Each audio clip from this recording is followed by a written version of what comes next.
کیا آپ جانتے ہیں وہ کتاب جسے پڑھ کر آپ کا دل ٹھنڈا ہو جاتا ہے؟ وہ کتاب جس کی تلاوت سے گھر میں رحمت اترتی ہے، وہ کتاب جس کا ہر لفظ، ہر حرف خود اس ذات کے پاس سے آیا ہے جو کائنات کا خالق ہے۔ یہ قرآن ایک ایسا معجزہ ہے جسے 1400 سال سے کوئی تبدیل نہیں کر سکا۔ اللہ نے خود فرمایا، بے شک ہم نے ہی یہ ذکر نازل کیا ہے اور ہم ہی اس کے محافظ ہیں۔ آپ نے دیکھا، حفاظت کا وعدہ خود رب نے کیا۔ یہی وجہ ہے کہ قرآن پاک آج جیسا ہے کل بھی ویسا ہی تھا اور قیامت تک ویسا ہی رہے گا۔ کوئی حرف کم نہیں، کوئی حرف زیادہ نہیں۔ یہ اللہ کی آخری اور مکمل کتاب ہے۔ لیکن آج ہم دین کا جو دوسرا بڑا ماخذ سمجھتے ہیں، حدیث نبوی صلی اللہ علیہ وسلم، اس کے بارے میں جب ہم گہرائی میں جاتے ہیں تو دل کانپ اٹھتا ہے۔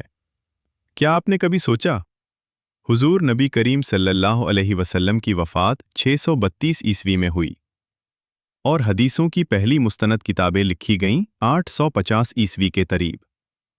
یہ فرق ہے تقریباً 250 سے 300 سال کا۔ ذرا تصور کیجئے، آج آپ اپنے دادا کی بات 50 سال بعد بھی صحیح طور پر بیان نہیں کر سکتے۔ وہیں 300 سال بعد سینہ بہ سینہ چلنے والی باتیں کتنی آمیزش ہو گئی ہوگی، کتنی انسانی رائے شامل ہو گئی ہوگی، کتنے سیاسی اور فرقہ وارانہ اختلافات نے ان روایات کو رنگ دیا ہوگا۔ یہ کوئی الزام نہیں، یہ تاریخ کا المیہ ہے۔ انسانوں کی یادداشت، ان کے جذبات اور وقت، یہ تینوں مل کر ان روایات میں بہت کچھ شامل کر گئے جو شاید نبی صلی اللہ علیہ وسلم نے کبھی فرمایا ہی نہ ہو۔ اور سب سے زیادہ دل پر لگنے والی بات سنیے، کیا اللہ تعالیٰ نے اپنی مکمل کتاب میں کہیں بھی یہ حکم دیا کہ تم قرآن کے علاوہ دوسری کتابیں بھی مانو گے؟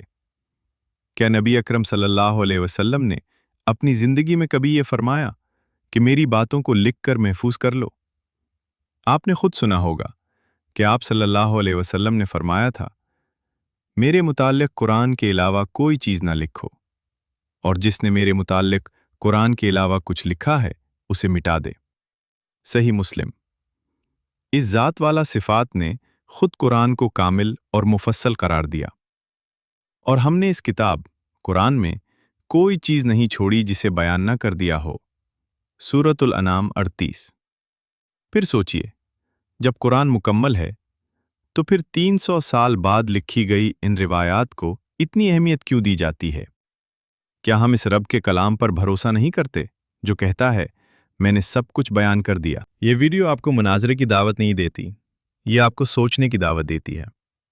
آج کے اس دور میں جہاں جھوٹ اور سچ کی تمیز ختم ہو رہی ہے، واپس لوٹیے اس کتاب کی طرف جس کا ہر لفظ سچ ہے، جس میں کوئی شک نہیں۔ اپنے رب کے کلام کو پکڑیے، اس کی آیات پر غور کیجیے۔ اللہ نے قرآن میں جو کچھ بتایا وہی ہمارا دین ہے، کیونکہ وہی واحد کتاب ہے جس کے بارے میں خالق نے خود حفاظت کا وعدہ کیا۔ اور اللہ کے حضور پیش ہوتے وقت ہم سے صرف یہ پوچھا جائے گا کہ تم نے میری کتاب کے ساتھ کیا کیا، نہ کہ تم نے فلاں کی کتاب کے ساتھ کیا کیا۔ اللہ ہمیں سمجھنے کی توفیق دے، آمین۔